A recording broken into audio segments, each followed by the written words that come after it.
Let's talk about this meme account on Twitter known as Internet Hall of Fame. As we can see, this account has over 2 million followers on Twitter or X or whatever it's called these days. And if I'm being honest, this account often shares quality content, but sometimes they share crap like this. Okay, how about this? No more billionaires. None. After you reach $999 million, every red cent goes to schools and healthcare. You get a trophy that says, "I want capitalism," and we name a dog park after you. Okay, how about you get bent? What's amusing about this is the fact that the Internet Hall of Fame uses a picture of Michael Jordan holding a trophy as an avatar, which is fitting because Michael Jordan does exemplify someone who is great at what they do. And the reason why I find this amusing is because Michael Jordan himself is a billionaire. In fact, Michael Jordan became much richer recently after selling his majority stake in the Charlotte Hornets, adding multiple billions of dollars to his net worth.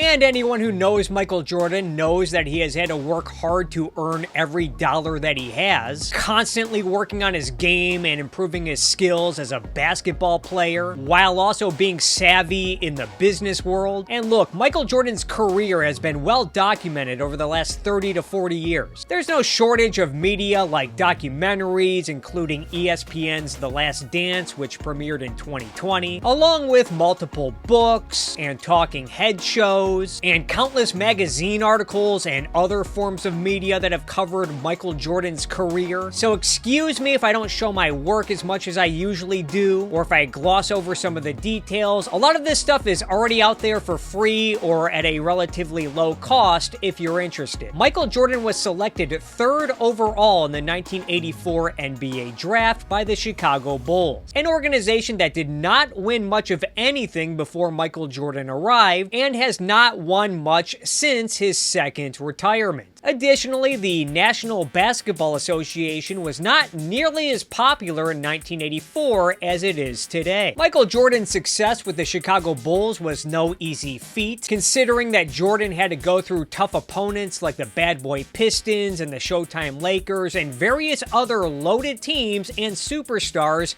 en route to 6 NBA championships in the 1990s. And Michael Jordan's career helped enrich both the Chicago Bulls and the National Basketball Association as a whole. I mean, we're talking about several different players and coaches and team owners and team doctors and team trainers and stadium personnel, from the parking attendants to the security, and television crews and journalists and merchandise producers, and many more individuals and businesses who are richer thanks in large part to Michael Jordan making the NBA a much more popular product. And yet, Michael Jordan reportedly earned a whopping $90 million from playing basketball alone, which he has probably already paid a great deal in taxes on. And if you want to get an idea of how much money professional athletes pay in taxes, consider that Anthony Davis will pay roughly $27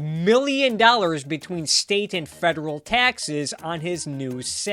And who knows how much tax revenue has been generated by an increasingly popular NBA, and all of the jobs and businesses that have enjoyed the ride since Michael Jordan exploded on the scene. But $90 million in basketball income is still a small percentage of $1 billion. So where did Michael Jordan make the rest of his money? It looks like much of Michael Jordan's money was made by making various businesses richer through endorsement deals. We're talking Gatorade and Wheaties and McDonald's and Chevrolet and Hanes, and perhaps Michael Jordan's most notable endorsement deal, which was the subject of the recent movie Air starring Matt Damon and Ben Affleck. You know, that's a whole other topic. How much entertainment value has Michael Jordan generated off the basketball court? I'm talking movies like Space Jam and that IMAX movie that came out in like 2000, that ESPN 30 for 30 Jordan Rides the Bus, that Pro Stars cartoon that came out I think in the early 90s, and also video games, including that one game that was on the Super Nintendo where Michael Jordan was throwing basketballs at zombies in Chicago or something. Anyway, Michael Jordan's most notable endorsement deal was with Nike, which pre-Michael Jordan was a company mostly known for its running shoes, struggling to break into the basketball shoe market, which at the time was dominated by companies like Adidas and Converse. Even getting a meeting with Jordan was apparently a chore for Nike because Michael Jordan, I guess, had his sights set on signing with Adidas. And Nike was willing to compensate Michael Jordan by giving him a salary, stock options, and royalties on every shoe sold with Jordan's likeness. A deal that would both change the way professional athletes would approach endorsement deals going forward and would pave the way for Nike dominating the sports apparel market. So for those keeping score, Michael Jordan helped enrich multiple businesses, including taking the National Basketball Association and Nike to insane levels of financial success, earning well over $1 billion along the way, enabling Michael Jordan to take risks like investing hundreds of millions of dollars in ownership stake in the Charlotte Hornets, earning him billions of dollars more. And here we have this popular meme account using Michael Jordan's likeness while also suggesting that 2/3 of Michael Jordan's money should be taken from him. What an asshole! At the end of Air, the movie reports that Michael Jordan earns up to hundreds of millions of dollars in passive income from Nike. I guess the difference between a greedy corporation like Nike and a popular meme account like Internet Hall of Fame is that Nike rewards Michael Jordan with hundreds of millions of dollars for using his likeness, whereas this meme account presumably uses Jordan's likeness for free while also thinking that they're entitled to spend Michael Jordan's money. But I guess you can say that it's all for a good cause.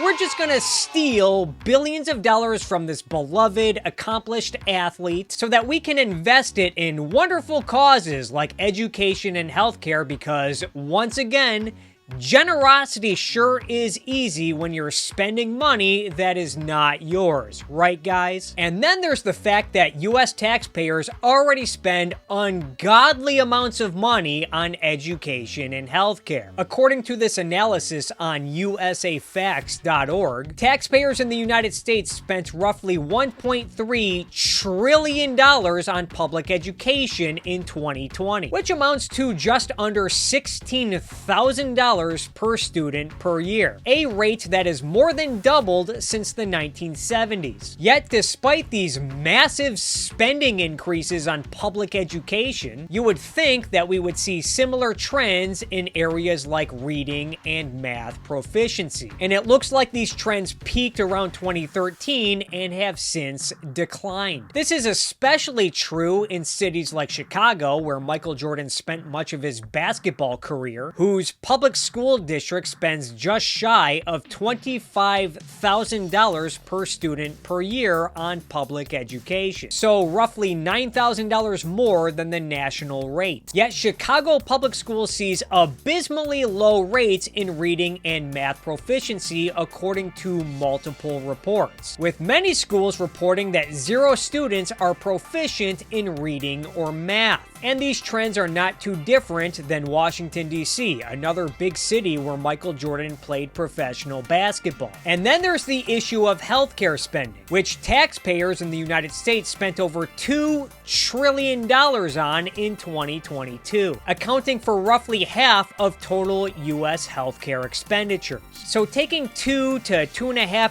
billion of Michael Jordan's money would be a rounding error in this area. Even if you took all of the billionaire wealth in the United States, which is estimated to be around $4 trillion, you would have enough money to cover the other half of the annual healthcare spending that's not covered by the taxpayers for roughly 2 years maybe. And then what? What do you do after you run out of other people's money? You know, that's a really good question. And why would the Michael Jordans of the world, or anyone in their right mind, bother to work for free? And even if you want to dismiss the hundreds of millions of dollars that Jordan gets from Nike as passive income, why is it okay for a large corporation like Nike to make billions of dollars off of Michael Jordan's likeness, but somehow not okay for Michael Jordan to keep a slice of that revenue for himself? Especially if that money is going to fund failing public schools, which from what I can tell, a lack of money is not the problem. But it's okay, after we steal billions of dollars from Michael Jordan, I guess we're gonna give him a trophy that says he won at capitalism, as if Michael Jordan does not already have enough trophies. Anyway, if you want to get inducted into the Internet Hall of Fame, I guess all you have to do is volunteer money that is not yours and give it to causes that you know jack shit about.